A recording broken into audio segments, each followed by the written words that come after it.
All right, everybody. We are back. Took a short technical issue break. But we're back on the air now, and I am still here with Julie Borowski. Say hello to the folks, Julie. Hello. Hello. Okay. Now, we have been talking about everything from the spending bill to legalization of marijuana, and there was one other bill that I wanted to touch on that most people didn't hear about in the last couple of days, and that was one that was almost held on a voice vote last night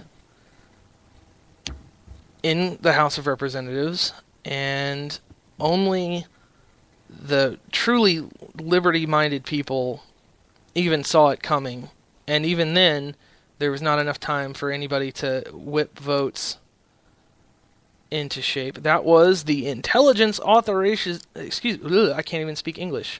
We're going to switch the show to Spanish now? Okay. Intelligence Authorization Act for fiscal year 2015. It was being rushed to the House floor with a vote. This is from Justin Amash, by the way. With little debate and only a voice vote expected. Basically, people in the room were going to shout aye and then pass this. And Amash went to the floor and asked for a roll call vote and was able to get people's names on the record as voting yes or no. It passed 325 to 100. 99 representatives voted against it. 44 Republicans and 99 other. So he was vote 100 or vote 1, whatever, however you want to count it. 44 Republicans voted against it and 55 Democrats. Basically, this bill completely strips out your Fourth Amendment rights.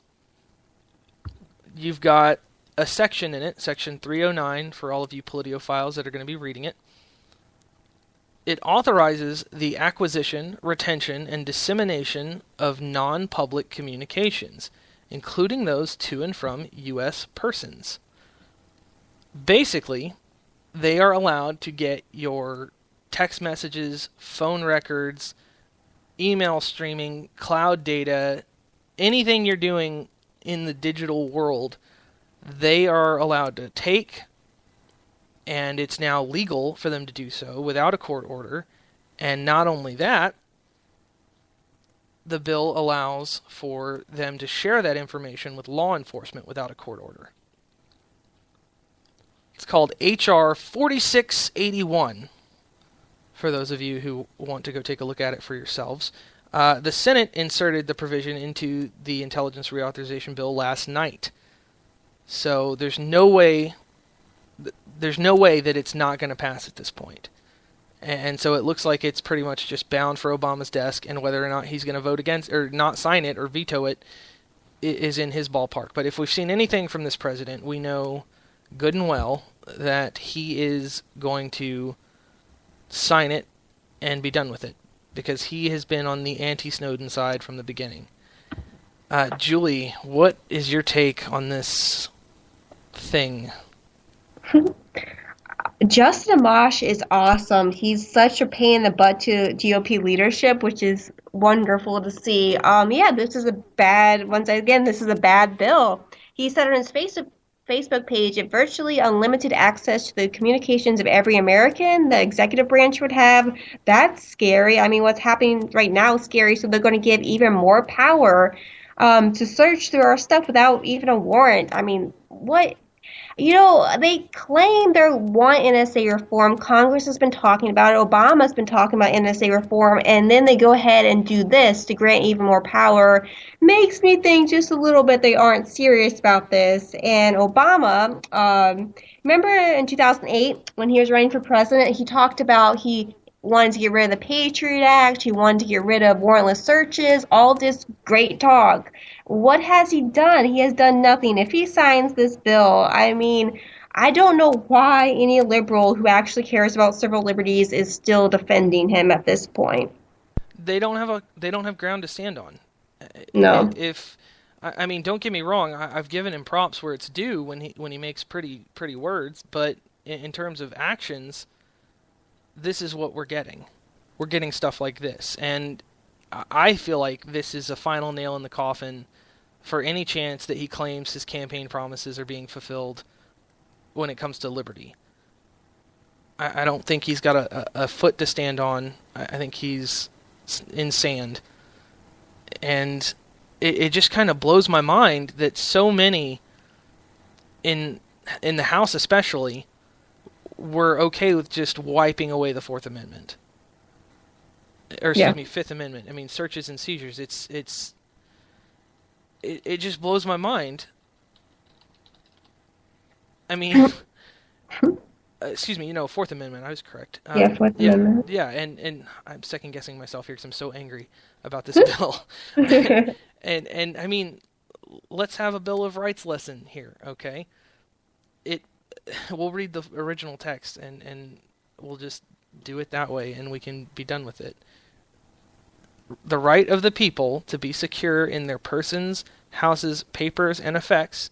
I would argue that our effects and papers are considered electronic these days, against unreasonable searches and seizures that shall not be violated, and no warrant shall issue but upon probable cause, supported by oath or affirmation, and particularly describing the place to be searched and the persons or things to be seized. Seems pretty cut and dry to me, Julie. Yeah, but it's all for security. It's because of the terrorists who want to kill us. That's what they'll tell you. I don't think that you should get rid of your Fourth Amendment rights. I don't think we have to give up our rights. I know there are some people who say, well, who cares because I'm not doing anything wrong. Why do you care if they search through your stuff or spy on you? Well, I'm not really doing anything wrong either, but I still don't want to give up my constitutional rights. Those are important. Exactly, and if it's not this one, it's another one. It's a domino effect, and a lot of conservatives make this argument for the Second Amendment. Once you lose the second, you lose the rest. A lot of liberals will say once you lose the first, you lose the rest. But it's like once you get past 1 and 2, people are like, which one is that again? How many are there? And it's really disconcerting that something like this could pass without any fanfare or any note from the media. I mean, I saw it nowhere today. I didn't see it anywhere either, no. Exactly. And for those conservatives who make the argument that, the digital world is different and it's not in application in the digital world because you should assume nothing online is private, that is the same thing as saying the Second Amendment only applies to muskets. And so if you're going to make that argument, you have to be prepared for the effects on the other amendments. So conversely, if you make the argument, which everyone should, that the Second Amendment applies to modern firearms, you have to also understand that the Fourth Amendment applies to modern technology as well. Emails, Facebook, your internet browsing history, everything, your text messages, your phone calls. And for Congress to just swoop in and pass this law in the dark of night by an attempted voice vote is just disgusting. I mean, it's sickening to have this sort of thing swoop in at the last minute before they go to Christmas break. I mean, it was similar to what they did before Thanksgiving, just passing bills that they didn't want to be asked questions about. Most notably, when Republicans published the Benghazi report saying that the State Department and the Obama administration did nothing wrong, and then went to Thanksgiving break, where they could not be reached. What are we going to do? Exactly. That's where I'm at. What are we going to do? I mean, it's not like we can march down to Washington and knock on the door and be like, hey, get tired of your shenanigans. I mean, that's probably the biggest problem with the right, is that there's not a willingness. Historically, the right has not been the one to march, and that's why the Tea Party was such a thing, is because they were the first in years to stand up and say, all right, enough. But where are they now? I feel like this should have been something that warranted rallies in the National Mall. Yeah, I was just saying, because not to bring it back to marijuana, but I was at the protest for DC 71 last night, and it was mostly left people, but they protest so differently than we do. Liberals and conservatives, they go all out. They are hardcore. Like, they don't mind if they get arrested. In fact, some of them, like, they try to get arrested just to rally it up. It's cool to see just the difference in how they protest and how we protest. We're more of a calm bunch, I think. I agree completely, and I think probably that's also part of the problem is that you've got this calm bunch that hold signs there, and they're like, "That's right, you took our rights." Yeah, we listen to speeches and we stand there and then we go home. Right, 'cause we got work in the morning. Yeah, well, that's true. That's But true.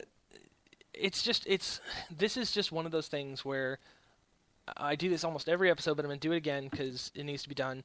You've got to call your congressman. You've got to write your congressman. If you see your congressman is in your district, and they will be for the break, I guarantee you that politicians are going to be home going to Christmas things, holiday things at home.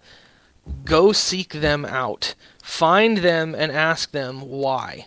Why did you decide to just spit on the Fourth Amendment? Why did you think it was acceptable to pass a law like this? And ask them, and if you got a cell phone, turn it on, record them. They'll have a copy of it too now, apparently. But Hmm. it's just, we have to hold them accountable. And it's not, you can't count on, FreedomWorks does a great job, but until more people are involved, until, more people are donating and concerned about stuff like this, it's an echo chamber on our side where we're Yeah, like, we hate this. I agree with what you said. A lot of people say, well, what's the point of calling my congressman? They don't listen to me anyway.